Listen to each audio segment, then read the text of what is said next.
Hello, fellow followers, and welcome back to FanZcene. Greg here, and today I have for you a VHS haul. It just kind of feels like a VHS kind of week here on FanZcene Vids, as I just went to a thrift store over the past weekend, and I bought 3 bags worth of VHSs, and this we're going to do the first bag here, which contains some sci-fi and horror classics, and I hope you guys enjoy, because I want some VHS.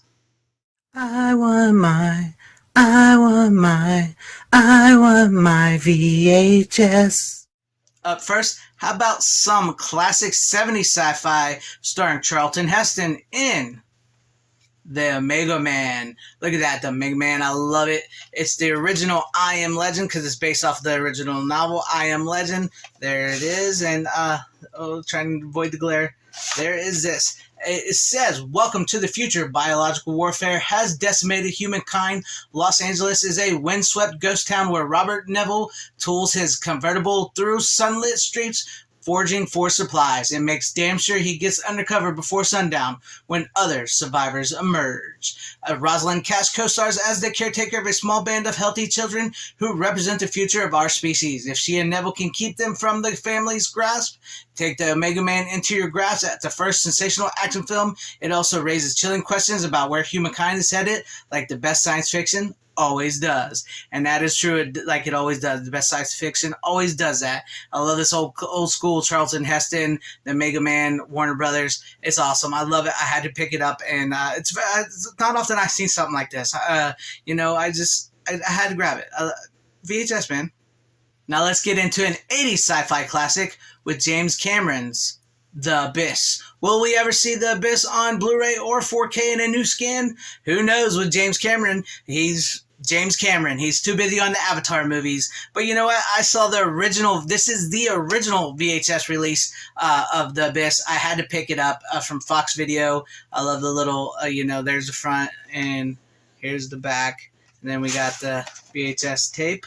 So, yeah, the original Fox Abyss from James Cameron. Writer-director James Cameron and producer Gale Ann Hurd have teamed again to create this epic underwater adventure where a nuclear missile sub-mysteriously sinks the Navy commanders, the crew of a civilian deep-sea oil rig to help in the rescue operation. This perilous mission becomes a wondrous odyssey into the unknown as forces from the ocean's deepest region begin to make contact with the divers. For Bud Brigham, Ed Harris, and his estranged wife Lindsay, it becomes also a test of their physical and emotional limits. Their journey into the endless night of the ocean's depths lays bare the human heart in an elemental confrontation between death, love, and something else. The strange inhuman watches in the abyss. Requiring the most complex underwater sets, photography, and special effects ever attempted, this science fiction thriller is suspenseful filmmaking at its best.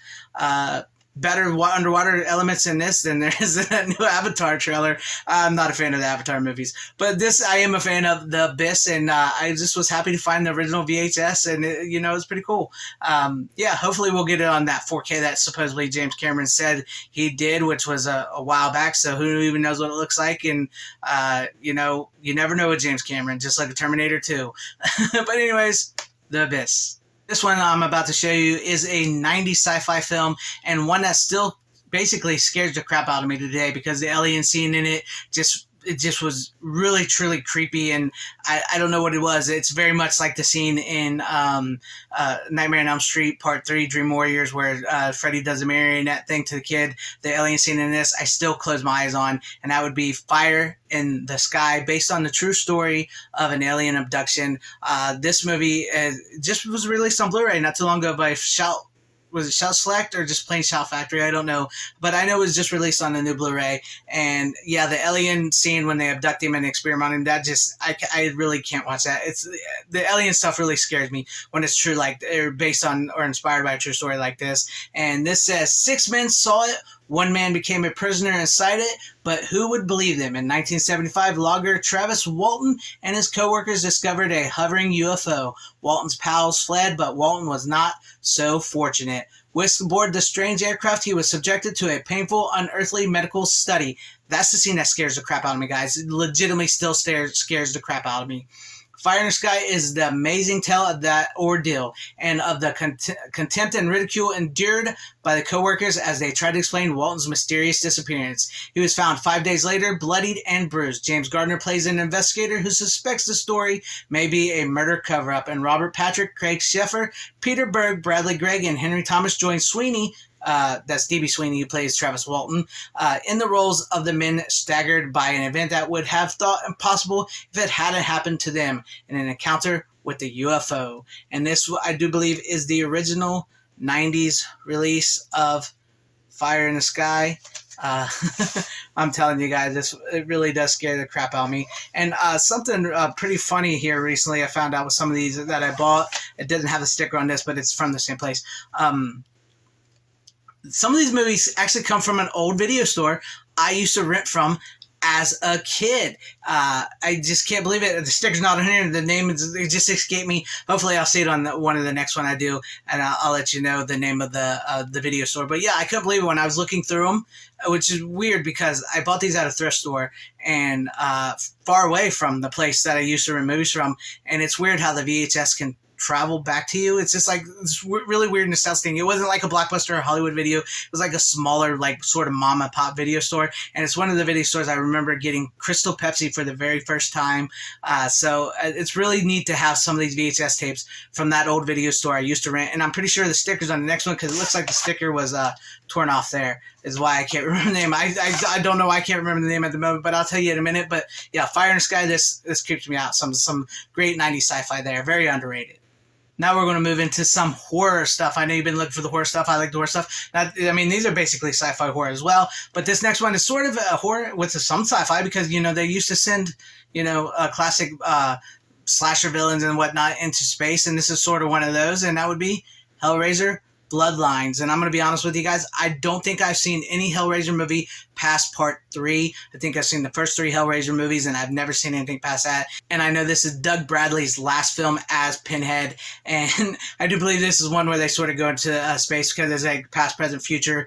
It says Pinhead is back, and this time he's out for more blood. In the 4th and most terrifying chapter of the widely popular Hellraiser series, spanning 3 generations, this horrifying story chronicles the struggle of one family who unknowingly created the music box that opened the doors to hell, setting the diabolical Pinhead free to spread evil here on Earth. Now the family must fight to slam those doors shut again, but not before Pinhead wages his fiercest and most frightening battle ever. And this was directed by Alan Smithy, because the real director, which that's a pseudonym because the director was so dismayed by what he made. That's Alan Smithy is a name that they put on movies where they don't like what they directed, but they directed it. So yeah, this Alan Smithy movie. I don't know. I've never seen it. What do you guys? Is it any good? Because I know this is, like I said, it's Doug Bradley's last Hellraiser movie, and I've only seen the first 3 Hellraiser movies. I've seen bits and pieces of the other ones, and I've been meaning to get to them, but I know they get worse and worse as they go on. So I don't know about this one. Is this one any good, guys? Let me know, because I do plan on watching these. All these VHSs I do buy along with my Blu-rays, 4Ks, DVDs.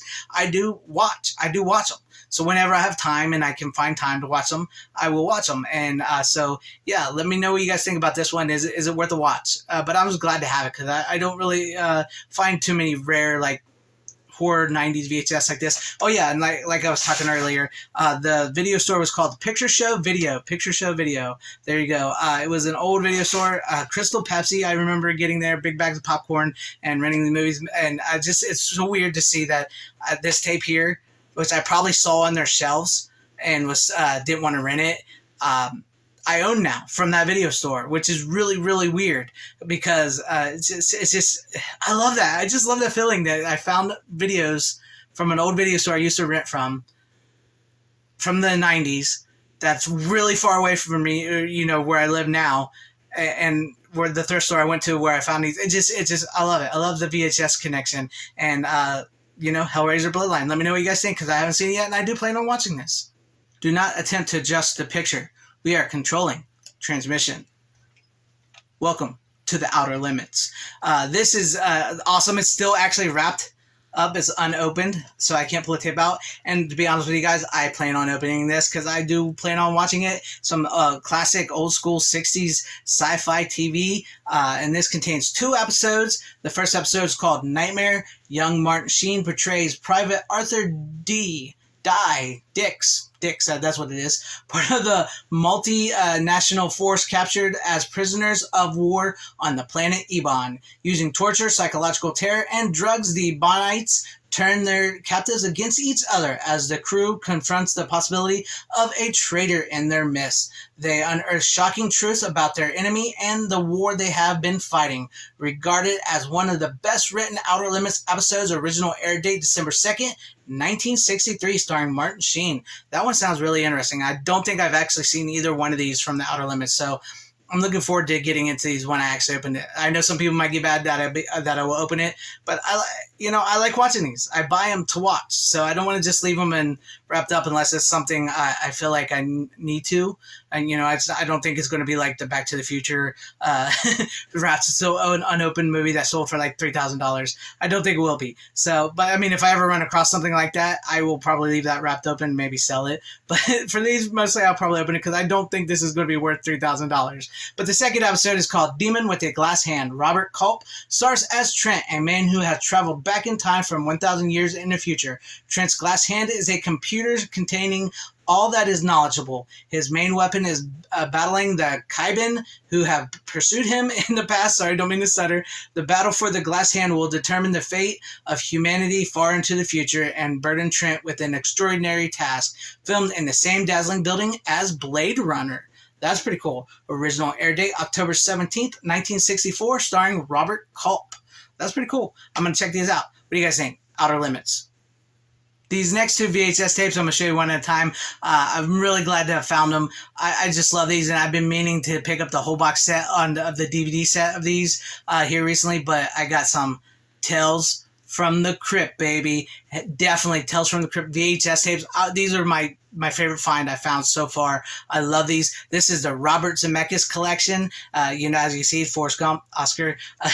It contains Alter the House, Yellow, and Your Murderer. And Alter the House is not a creature was stirring, not even Joseph, who has just been murdered by his adulterous wife on Christmas Eve. Fate plays strange tricks with an axe-wielding escapee from the insane asylum appears dressed as Santa Claus, and he's ready for a little last-minute Christmas shopping. I remember that one. You guys remember? That's in the very first season. And all these are directed by Robert Zemeckis. And, before I go on any further, if you guys want to see the tape, there's the front. There's the back. And what I like about this is if it still contains the coupon for three free original EC comics, Tales from the Crypt comics. I wish it still worked. That's pretty cool. I like that. And there, there's the VHS tape, if you guys can see it without the glare. That's pretty cool. Let's read on to the next episode. It's called Yellow. There's a Lieutenant Eric Douglas in the trenches for whom war is hell because he's yellow. Captain Milligan, Dan Aykroyd, points this out to General Kirk Douglas, who gives the lieutenant, who is also his son, one last chance. It seems that the blood is thicker than water after all, especially when it's spilled. You know what they say, no guts, no gory. I love that, no gory. And then the last one on this one is called You Murderer, featuring interactive special effects as seen in Forrest Gump. Lou is an ex-con undercover of a new facelift that makes him look like Humphrey Bogart. Problem is, his plastic surgeon is about to run off with his wife and lower his facelift 6 feet under. Lou wants to fight back, but he's a little dead right now. His mistress could save him, but as Humphrey might observe, of all the graves in all the world, you had to walk into mine. Starring John Lithgow, Isabella Rossellini, Sherilyn Fenn. Love Sherilyn Fenn. She's freaking smoking hot. And yes, Humphrey Bogart. That is awesome. I'm so glad I got these. And like I said, all these are on DVD now. I wonder if we'll ever get a Blu-ray box set. That'd be awesome. But the whole series is on DVD now. But it's hard for me to find some of these. These are like some of the rare finds I found. They're not like rare in the VHS community because you can get them for like $10 a piece, but I got them for like 50 cents a piece. So that's awesome for me. So that I found these, and these are pretty rare. And the next one, I can't wait to show you guys. It's another Tales from the Crypt VHS. This one is actually unopened like the Outer Limits, and like I said, I probably will open this one as well. And I love that I found this one, and I didn't even read the back before I bought it. I just grabbed it and bought it, and after I read the back, I was super stoked because if you haven't guessed, Superman, is my all-time favorite superhero. Christopher Reeve is my favorite Superman, and The first episode on this, called What's Cooking, starred Christopher Reeve, and I was blown away because it's called What's Cooking. Business stinks at the all squid dinner, and Fred, Christopher Reeve, can't pay the rent. But the stakes get even higher when his landlord, Meatloaf, is suspected victim of a real butcher job. Now business is sizzling and folks are hooked on Fred's cooking. Come dinner time, you never know who'll be hanging around in the freezer. I love that. That just sounds amazing. Christopher Reeve and Meatloaf, they're both gone now. They're both gone. So that's awesome that I found this. And like I said, I know they're on DVD and everything, and I could watch them. You can't even find these on HBO Max, actually. So there's a plus for physical media, because Tales from the Crypt is not on HBO Max, and these are HBO series, which is, come on, HBO Max. At least if I can't get the Blu-ray, put them on HBO Max, but I do plan on getting a DVD set. And the next episode is called Split Personality. For two-bit gambler Stetson, played by Joe Pesci, good things come in pairs. He hits the jackpot when he meets April and June, billionaire twins with time to kill. Betting double or nothing, he marries both, one to his twin brother, which he really doesn't have. When the girls discover he's been two-timing them, it leads to a nasty separation. I love the old Tales from the Crypt. They're creepy, the horror, the funny. It's great. I love it. And the final one is called As You Sow, which is also bringing him back to Superman. Leo, Hector Elizondo, worships his wife, Patsy Kensit, but he fears she's not exactly keeping the faith. It seems she's getting more than wine and wafers from local priest, played by John Shea, who played Lex Luthor and Lois and Clark. So right there, man, I freaking love that. That is awesome. I love that connection. Fighting Hellfire with Hellfire, Leo strikes a devilish pact only to learn what happens when you go to the confession and don't have a prayer. Absolutely love it. I do plan on opening this, like I said, and watching these. I mean, that is so cool. And I love the sticker. If you guys can see it, it says 3 full episodes with the, the same thing I showed you in the last one there, with the coupon to get 3 original EC comics. This is awesome. I love these. These are some of my great sci-fi horror finds that I've found, because it's hard to find the good ones, because a lot of times they're either taken or people want like hundreds and hundreds of dollars for them. And granted, like I said, these aren't really rare, but I don't find stuff like this too often, and I was really happy to find them. So Tales from the Crypt, baby, and some 80s, 90s, 70s horror and sci-fi. That's it for this VHS haul with some sci-fi and horror. Let me know what you guys think about these titles in the comment section down below. What were some of your favorites? Which were some of the ones you didn't like? Seriously, let me know all that. And if you liked what you saw here, please consider hitting like, subscribing, and hitting that bell for notifications, joining, become a channel member. Shout out to my channel members: Deleted Scene, Tim Hayes, Troy Bocelli, Iron Raiden, and Cosmic Squirrel. Thank you guys for being a channel member here, and thank you all for watching. Always support physical media. It is the superior format. Please share this video out for everybody to see. Wherever you are, please have a great, safe, happy, healthy day, morning, afternoon, evening, and night. Godspeed.